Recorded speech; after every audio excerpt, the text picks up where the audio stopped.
Welcome back in part 5 of Apple. Anyways, let's continue this topic.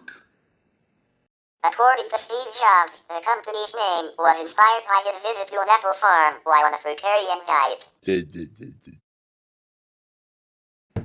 Apple's first logo, designed by Ron Wayne, depicts Sir Isaac Newton sitting under an apple tree. It was almost immediately replaced by Rob Janoff's Rainbow Apple, the now familiar rainbow-colored silhouette of an apple with a bite taken out of it. This logo has been erroneously referred to as a tribute to Alan Turing, with a bite mark a reference to his method of suicide. On August 27, 1999, Apple officially dropped the rainbow scheme and began to use monochromatic logos nearly identical in shape to the previous rainbow incarnation.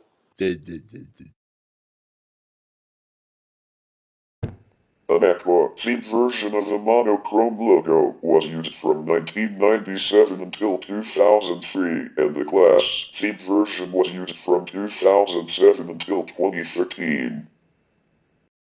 Apple evangelists were actively engaged by the company at one time, but this was after the phenomenon had already been firmly established. Apple evangelist Guy Kawasaki has called the brand fanaticism, something that was stumbled upon, while Jonathan Ive claimed in 2014 that people have an incredibly personal relationship with Apple's products. Fortune magazine named Apple the most admired company in the United States in 2008 and in the world from 2008 to 2012. On September 30, 2013, Apple surpassed Coca-Cola to become the world's most valuable brand in the Omnicom Group's Best Global Brands report. Boston Consulting Group has ranked Apple as the world's most innovative brand every year as of 2005.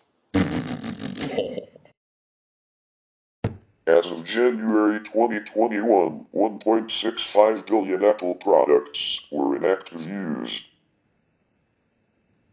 In February 2023, that number exceeded 2 billion devices. In 2023, the World Intellectual Property Organization's Madrid Yearly Review ranked Apple's number of trademark applications filed under the Madrid system as 10th in the world, with 74 trademark applications submitted during 2023. Apple was ranked the number 3 company in the world in the 2024 Fortune 500 list. Apple's first slogan, "Bite into an apple," was coined in the late 1970s. From 1997 to 2002, the slogan, "Think Different," was used in advertising campaigns and is still closely associated with Apple. Apple also has slogans for specific product lines. For example, "I think, therefore I'm Mac" was used in 1998 to promote the iMac, and "Say hello to iPhone" has been used in iPhone advertisements. Hello was also used to introduce the original Macintosh, Newton, iMac, Hello again, and iPod. From the introduction of the Macintosh in 1984, with a 1984 Super Bowl advertisement, to the more modern Get a Mac adverts, Apple has been recognized for its efforts toward effective advertising and marketing for its products. However, claims made by later campaigns were criticized, particularly the 2005 Power Mac ads. Apple's product advertisements gained significant attention as a result of their eye-popping graphics and catchy tunes. Musicians who benefited from an improved profile as a result of their songs being included on Apple advertisements include Canadian singer Feist with the song 1 2 3 4 and Yale Ming with the song New Soul. The first Apple stores were originally opened as 2 locations in May 2001 by then CEO Steve Jobs, after years of attempting but failing store-within-a-store concepts. seeing a need for improved retail presentation of the company's products. He began an effort in 1997 to revamp the retail program to get an improved relationship to consumers, and hired Ron Johnson in 2000. Jobs relaunched Apple's online store in 1997 and opened the first 2 physical stores in 2001. The media initially speculated that Apple would fail, but its stores were highly successful, exceeding the sales numbers of competing nearby stores. And within 3 years, reached US $1 billion in annual sales, becoming the fastest retailer in history to do so.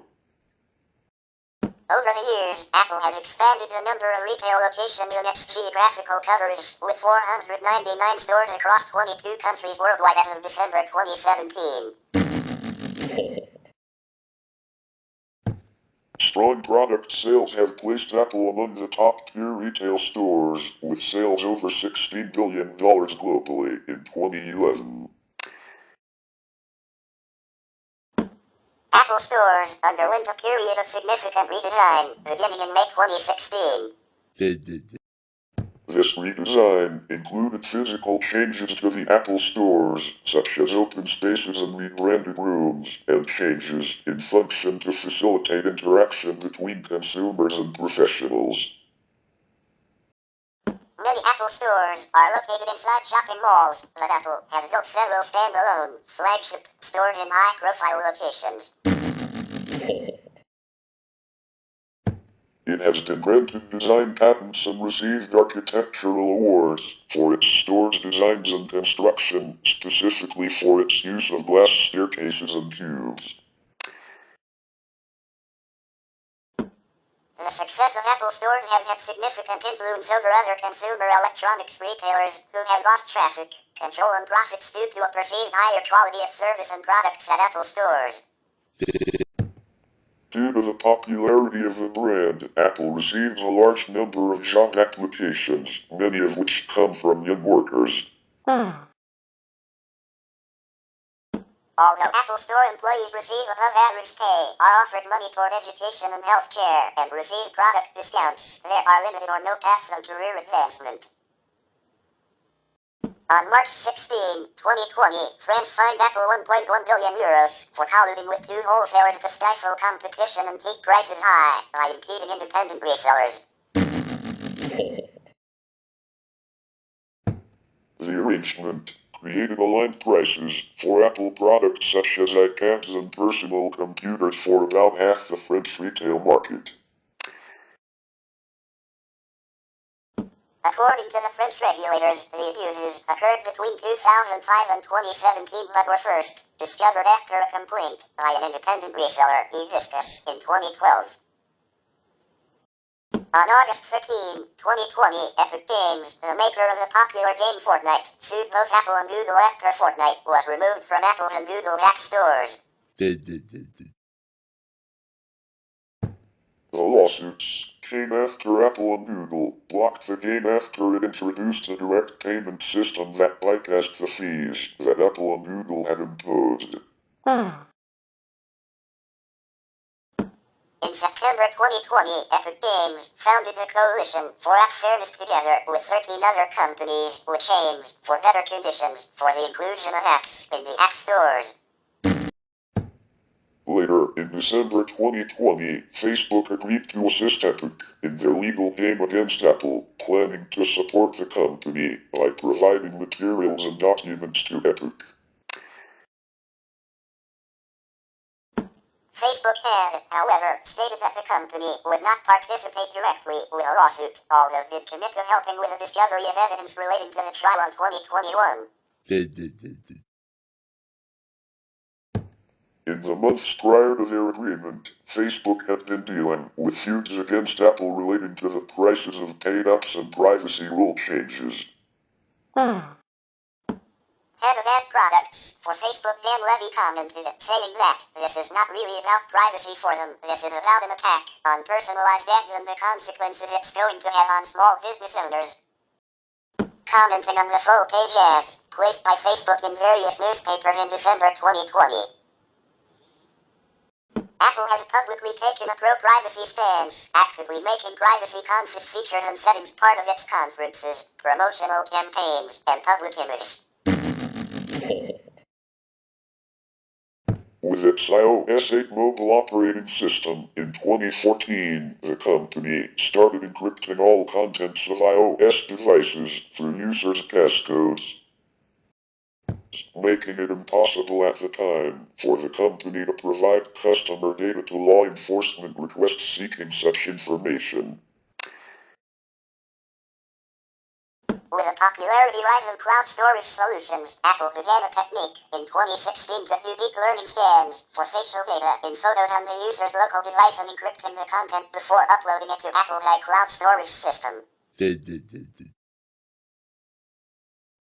It also introduced differential privacy, a way to collect crowdsourced data from many users while keeping individual users anonymous in a system that Wired described as trying to learn as much as possible about a group while learning as little as possible about any individual in it. Users are explicitly asked if they want to participate and can actively opt in or opt out. However, Apple has aided law enforcement in criminal investigations by providing iCloud backups of users' devices, and the company's commitment to privacy has been questioned by its efforts to promote biometric authentication technology in its newer iPhone models, which do not have the same level of constitutional privacy as a passcode in the United States. With Apple's release of an update to iOS 14, Apple required all developers of iPhone, iPad, and iPod Touch applications to directly ask iPhone users permission to track them. The feature, called App Tracking Transparency, received heavy criticism from Facebook, whose primary business model revolves around the tracking of users' data and sharing such data with advertisers so users can see more relevant ads, a technique commonly known as targeted advertising.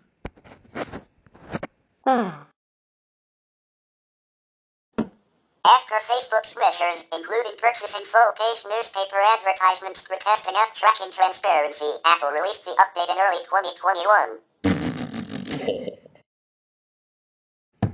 A study by Verizon subsidiary Flurry Analytics reported only 4% of iOS users in the United States and 12% worldwide have opted into tracking. Prior to the release of iOS 15, Apple announced new efforts at combating child sexual abuse material on iOS and web platforms. Parents of minor iMessage users can now be alerted if their child sends or receives nude photographs. Additionally, on-device hashing would take place on media desking for upload to iCloud, and hashes would be compared to a list of known abusive images provided by law enforcement. If enough matches were found, Apple would be alerted and authorities informed. The new features received praise from law enforcement and victims' rights advocates. However, privacy advocates, including the Electronic Frontier Foundation, condemn the new features as invasive and highly prone to abuse by authoritarian governments. Ireland's Data Protection Commission launched a privacy investigation to examine whether Apple complied with EU's GDPR law following an investigation into how the company processes personal data with targeted ads on its platform.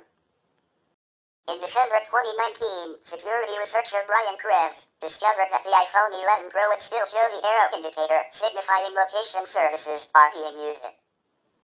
At the top of the screen while the main location services toggle is enabled, despite all individual location services being disabled.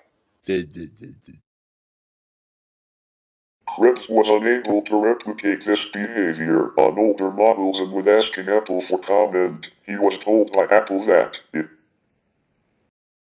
is expected behavior that the location services icon appears in the status bar when location services is enabled. The icon appears for system services that do not have a switch in settings. Apple later further clarified that this behavior was to ensure compliance with ultra-wideband regulations in specific countries, a technology Apple started implementing in iPhones starting with iPhone 11 Pro. And emphasized that the management of ultra-wideband compliance and its use of location data is done entirely on the device, and Apple is not collecting user location data. Will Strafak, an executive at security firm Guardian Firewall, confirmed the lack of evidence that location data was sent off to a remote server. Apple promised to add a new toggle for this feature, and in later iOS revisions, Apple provided users with the option to tap on the Location Services indicator in Control Center to see which specific service is using the device's location. According to published reports by Bloomberg News, on March 30, 2022, Apple turned over data such as phone numbers, physical addresses, and IP addresses to hackers posing as law enforcement officials using forged documents. The law enforcement requests sometimes included forged signatures of real or fictional officials.